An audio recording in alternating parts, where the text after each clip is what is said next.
स्वागत है आप सभी का आपके इस चैनल पे। आज आप लोगों के लिए एक बहुत ही इम्पोर्टेंट सेशन है जिसमें कि आपको 2022 का सॉल्व क्वेश्चन मैं दे रही हूँ, ठीक है। इसमें आप लोगों को 40 इंपॉर्टेंट ऑब्जेक्टिव क्वेश्चंस मैं बता रही हूँ जो कि आपकी बुक का होने वाला है और स्टोरी ऑफ बुक का होने वाला है, ओके। तो वन बाय वन क्वेश्चन सारा देखते हैं, लेकिन मैं आपको बता दूं कि इसका आंसर दिया हुआ है, लेकिन आपको आंसर नहीं देखना है। आप लोगों को देखना है कि ये सारा क्वेश्चन आप लोगों को पता है ना। आप लोग रिवाइज जितना करोगे उतना आपके लिए बेहतर होगा, जितना ऑब्जेक्टिव सेशन का प्रैक्टिस करो उतना आपके लिए बहुत अच्छा होगा, ठीक है। तो वन बाय वन मैं सब क्वेश्चन आपको बताती हूँ बिना एक भी मिनट देरी किए, ओके। तब चलिए, पहला क्वेश्चन क्या है। The poet was dressed when he saw the snake. मतलब कि पोएट जो थे, स्नेक वाले चैप्टर से लिया गया है ये क्वेश्चन। जो पोएट था वो जो है वो कौन से ड्रेस में था जब उसने स्नेक को देखा था, तो वो एक पैजामा में था, ठीक है, इन पैजामा। ऑप्शन नंबर आपका बी करेक्ट हो जाएगा, ठीक है। आगे है, I celebrate my self and sing my self and what I assume you shall assume. ये लाइन जो है वो कहाँ से लिया गया। ये सॉन्ग ऑफ माई सेल्फ से लिया गया है, ठीक है। जहाँ पे भी सिंग वगैरह ये सब आ जाए तो आप समझ लेना कि ये सिंगिंग वाला जो है वो सिंगिंग सॉन्ग से ही है, ठीक है। तो ये सॉन्ग ऑफ माई सेल्फ से लिया गया, ऑप्शन नंबर सी करेक्ट होगा, ओके। आगे देखते हैं। अगला क्वेश्चन है, whose white waterfall could place travellers in their last. देखिए कि जब इंसान जो होता है वो डिस्ट्रेस में होता है, ठीक है, तब वाइट वाटरफॉल उसे जो है ट्रैवलर्स को जो है वो ब्लेस करता है, ठीक है। तो ऑप्शन नंबर आपका ए करेक्ट हो जाएगा, ओके। आगे है, to bend with apples mossed cottage trees dash is from. ये कहाँ से लिया गया है। ये साफ साफ पता चला ऑटो ऑटम से लिया गया है। एप्पल्स वगैरह या फिर फलों का पकना, इन सब चीज़ों में जो है ऑटो ऑटम में ही बोला गया है, ठीक है। तो आपका ऑप्शन नंबर बी यहाँ पे करेक्ट हो जाएगा, ठीक है। आगे देखते हैं हम लोग। Someone was before me at my water truck and I like a second comer writing waiting is from। ये कहाँ से लिया गया। ये वाटर ट्रफ हो गया, सेकंड कमर हो गया, या फिर स्नेक हो गया। ये सब जो बातें हैं वो दो स्नेक वाले चैप्टर में ही करी गई है। तो आपका ऑप्शन नंबर यहाँ पे बी करेक्ट हो जाएगा, ठीक है। Who wrote the old play house and other poems. Old play house and other poems को किन्होंने लिखा है। ये जो है वो कमला दास ने लिखा है। देखो, यहाँ पे एक बात बता देती हूँ, कमला दास का जो भी राइटिंग राइटिंग स्किल्स रहता है वो ऑन हाउस पे रहता है, मतलब कि घरों पे रहता है, या फिर कहूँ तो जो भी प्ले वगैरह हो गया। और जैसे यहाँ पे ओल्ड प्ले हाउस है, ये सारी पोएम जो दुखद है, ऑटोबायोग्राफिकल पोएम्स है, वो इन्हीं के द्वारा लिखी गई जाती है, ठीक है। तो ऑप्शन नंबर आपका यहाँ पे डी करेक्ट हो जाएगा, ओके। आगे देखते हैं, who has violated the tradition of religion by cremate sorry cremating. देखिए, कौन जो है वो ट्रेडिशनल रिलीजन को वायलेट कर रहा है। तो ये जो है वो केकेएन दारू वाला कर रहा है, क्योंकि आग जो है ये दो फायर वाले से, फायर हिम से लिया गया है, क्योंकि आग से जो है ये लोग पाप करवा रहे हैं, इसीलिए जो है वो ट्रेडिशनल रिलीजन को वायलेट कर रहे हैं, ठीक है। ऑप्शन नंबर आपका यहाँ पे सी करेक्ट होगा। आगे है, the poet is dash the snake. क्या पोएट जो है वो अफ्रेड हो गया था, ये तो नहीं पता। The poet is afraid of the snake, ठीक है, वो डर गया था। ऑप्शन नंबर बी करेक्ट होगा। The writing system in old English used the dash alphabet. जो राइटिंग सिस्टम हुआ करता था ओल्ड इंग्लिश के पीरियड में, वो किस तरह का लिखा हुआ रहता था। उसका अल्फ़ाबेट जो होता है वो रूनिक अल्फ़ाबेट में रहता था। रूनिक यानी कि सिंबॉलिक कह सकते हो ना, इस तरह का कुछ सिंबल वगैरह ऐसे, जैसे आर है तो इस तरह से लिखा रहता था। इस तरह से अगर आप सब सर्च करोगे, गूगल पे सर्च कीजिए रूनिक अल्फ़ाबेट कैसा होता है, दिखा देगा, ठीक है। तो यहाँ पे आपका ऑप्शन नंबर ए करेक्ट हो जाएगा। ये सारा क्वेश्चन ना बहुत इंपॉर्टेंट है। जो भी बच्चा प्रीवियस ईयर क्वेश्चन कर लेता है, गेस क्वेश्चन तो नहीं कर सकते, हाँ वो भी कर लेता है, मॉडल पेपर कर लेता है, उसका 100 में 100 आना तो निश्चित है। इसीलिए क्यों, क्योंकि ऐसा नहीं है कि वही क्वेश्चन चलाता है, क्योंकि वो इतना सारा प्रैक्टिस कर लेता है कि वो अपना जो है वो बेस्ट दे लेता है अपने एग्ज़ाम के लिए, और वो तैयार हो जाता है, रेडी हो जाता है कि हाँ यही क्वेश्चन आएगा, और उसके पेपर में वो क्वेश्चन जो है वो आ जाता है। Practice makes man perfect. तो जब जितना आप लोग प्रैक्टिस करोगे उतना आप लोगों के लिए बेहतर होगा, ठीक है। अगला है, the great vowel shift brought about a series of changes in the dash the English long vowels. Changes in the pronunciation, जो ग्रेट वॉवेल शिफ्ट हुआ था वो जो है वो प्रोनाउंसिएशन में बहुत बड़ा चेंजेस लाया, ठीक है। ऑप्शन नंबर बी सही होगा। प्रिंटिंग टेक्नोलॉजी कब इंट्रोड्यूस हुआ था, तो ये जो है आपका 1476 में इंट्रोड्यूस हुआ था। ये सारा जो क्वेश्चन है ना स्टोरी ऑफ इंग्लिश से है, ओके। तो ये सारा क्वेश्चन जो है वो बहुत इंपॉर्टेंट है। प्लीज़ इन सभी क्वेश्चन को रट लीजिए आप लोग। हम आप लोगों को बार बार बता रहे हैं, याद कर लीजिए। English is a window to the world. English जो है वो पूरी दुनिया के लिए खिड़की है। हम इंग्लिश अगर जानते हैं तो कुछ भी अपने जीवन में कर सकते हैं।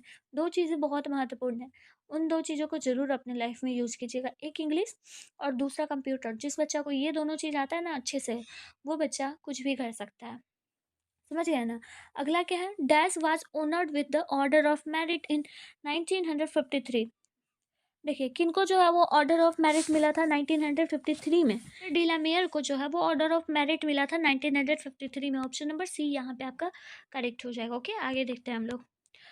और डस्ट हुम board saved made aware. Dust of England, जो इंग्लैंड की जो डस्ट है वो उन्हें बहुत और ऊंचा बनाई, उसे बड़ा किया, उसे शेप दिया रूपर्ट ब्रुक को, ठीक है। मतलब कि वहाँ ही वहीं की जो डस्ट है ना उन्हें बड़ा बनाया, एक काबिल इंसान बनाया। तो इंग्लैंड की डस्ट जो है उन्हें काबिल इंसान बनाया। ऑप्शन नंबर सी करेक्ट होगा।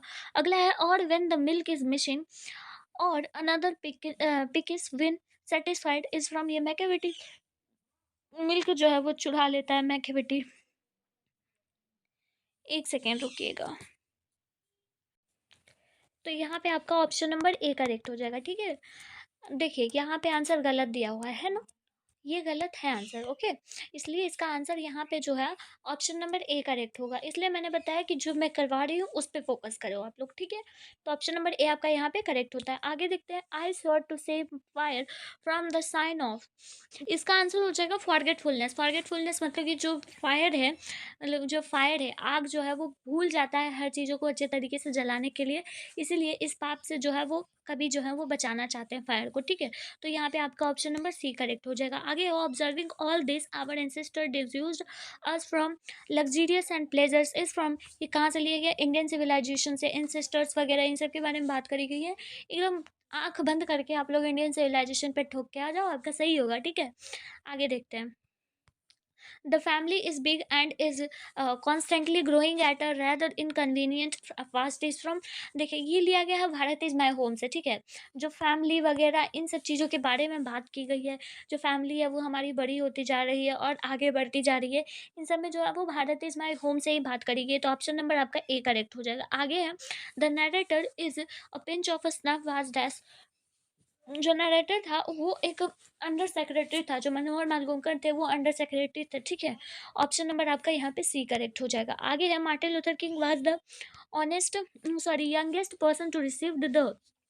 मार्टिन लूथर किंग को क्या चीज़ मिला था 1964 में, तो उन्हें एक नोबेल प्राइज़ मिला था। उन्होंने नोबेल प्राइज़ जीता था, वो एक यंगेस्ट पर्सन बने थे नोबेल प्राइज़ को हासिल करने के लिए, ठीक है। ऑप्शन नंबर बी करेक्ट होगा। His brow is deeply lined with thoughts dash whose brow is the poet talking about. Macavity का जो ब्रो है यानी कि आईब्रो है वो बहुत ही डीपली लाइंड है, मतलब कि एक गहरी सोच की तरह, ठीक है। ऑप्शन नंबर ए यहाँ पे करेक्ट हो जाएगा, ठीक है। The image and praises of dash run through the poem the soldier. जो द सोल्जर है वो इंग्लैंड के, तो आप लोग इंग्लैंड यहाँ पे मारोगे, ठीक है।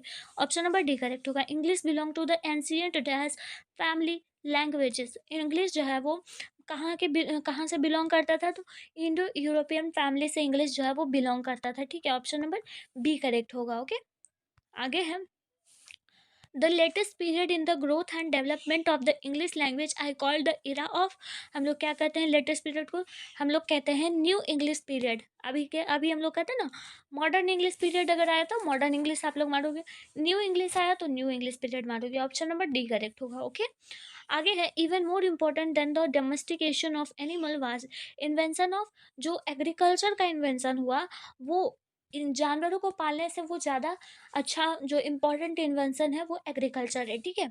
तो ऑप्शन नंबर आपका यहाँ पे सी करेक्ट हो जाएगा। अगला है, fancy a lad spending his time playing around like that with guards, ये सेबी वाले चैप्टर से लिया गया। दो artist, option number D correct होगा। गार्ड जो होता है वो सेबी किससे रिलेशन दर्शा रहा है, ठीक है। अगला है these women had given up going to international conference, so dance की जो वुमेन्स होती हैं वो इंटरनेशनल कॉन्फ्रेंस में भी उन्हें पार्टिसिपेट किया गया था, ठीक है। Advertisers contribute to the dash the newspaper, advertisers जो हैं वो कंट्रीब्यूट करते हैं रेवेन्यू, न्यूज़पेपर जो छापते हैं ना एडवर्टाइजर्स जो है वो उन्हें पैसा देते हैं। ऑप्शन नंबर आपका यहाँ पे सी करेक्ट हो जाएगा, okay. Barton Russell belong to, Barton Russell कहाँ से बिलोंग करते हैं, तो ब्रिटेन से, ऑप्शन नंबर सी करेक्ट होगा, ओके। अगला है every dash lives in a perpetual precious balance, newspaper जो भी एवरी न्यूज़पेपर जो है वो एक प्रीसियस बैलेंस बनाता है अपना, एडवर्टाइजर्स से इन सब से जो है वो एक अपना बहुत ही ज़्यादा रेवेन्यू जनरेट करता है, ओके।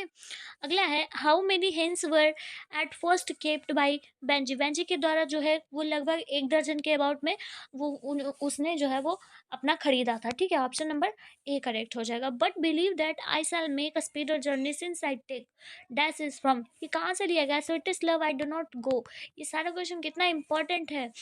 लेखक कहते हैं कि मैं मेरे ऊपर विश्वास करो कि मैं स्पीडो जर्नी करके आऊँगा, सन से जल्दी आ जाऊँगा, तो ऑप्शन नंबर आपका ए करेक्ट हो जाएगा, ठीक है। Standard British English speech came to be known as received pronunciation, जो भी स्टैंडर्ड ब्रिटिश इंग्लिश बनी थी उसके उसे हम लोग रिसिव्ड प्रोनाउंसिएशन कहते हैं, ऑप्शन नंबर ए करेक्ट हो जाएगा, ठीक है। आगे देखते हैं Walt Whitman was dash, Walt Whitman कहाँ के पोएट थे, वॉल्ट विटमैन एक अमेरिकन पोएट थे, ऑप्शन नंबर बी करेक्ट होगा। रोमांटिक रिवाइवल जो है वो किनके द्वारा एसोसिएट है, तो विलियम वर्ड्सवर्थ, और ये बहुत इंपॉर्टेंट, देखिए ये सारा क्वेश्चन ना ये आप लोगों के एग्जाम का क्वेश्चन है, 2022 का क्वेश्चन पेपर है ये, ठीक है, उसी का है। आप लोगों के एग्जाम में भी इसी तरह का क्वेश्चन आएगा, बिलीव करिए आप लोग, ठीक है। ऑप्शन नंबर सी यहाँ पे करेक्ट होगा। बंकिम चंद्र चटर्जी जो है उन्होंने Rajmohan wife the first Indian novel जो है वो कब निकली थी, द फर्स्ट इंडियन नोवेल जो है वो 1864 में निकली थी, ऑप्शन नंबर सी करेक्ट होगा। Deeply and painful upset they went to the man named Sanders and told him how it was dash is from, ये कहाँ से लिया गया है, ये लिया गया है द अर्थ से, ऑप्शन नंबर सी करेक्ट होगा। सैंडर्स, जॉनसन, ये सारा कहाँ का है, तो द अर्थ वाले चैप्टर्स का है, ठीक है। The book come my beloved has dash background, जो जो ये कम माई बिलव्ड जो है बुक वो कहाँ का बैकग्राउंड है, वो इंडिया का बैकग्राउंड है, और ये पॉलेस वर्क के द्वारा जो है वो लिखा गया, ऑप्शन नंबर ए करेक्ट होगा। एंटोन चिकोब बाज डैश बाई प्रोफेशन, एंटोन चिकोब जो थे वो एक अपने प्रोफेशन से डॉक्टर भी थे, ठीक है। ऑप्शन नंबर आपका डी करेक्ट होगा। आगे है फॉर व्हाट पर्पस हैड नानू काका कम टू दिल्ली, मतलब किस पर्पस से जो है वो नानू काका दिल्ली आए थे, तो नानू काका जो है वो मिनिस्टर्स को देखने के लिए आए थे, ठीक है, दिल्ली, ऑप्शन नंबर आपका यहाँ पे डी करेक्ट होगा। और इसी के साथ आपका ये क्वेश्चन कंप्लीट होता है। आई होप कि आप लोग अच्छे तरीके से पढ़ लिए होंगे इसे, बिलीव करिए आप लोग जितना दे रहे हैं जो बेस्ट दे रहे हैं, हाँ अपनी तरफ से बहुत बेस्ट दे रहे हैं, और इसी बेस्ट बेस्ट से आपका भी बेस्ट रिजल्ट निकलेगा, ठीक है। तो मिलती हूँ फिर किसी नेक्स्ट वीडियो के साथ, तब तक के लिए बाय बाय।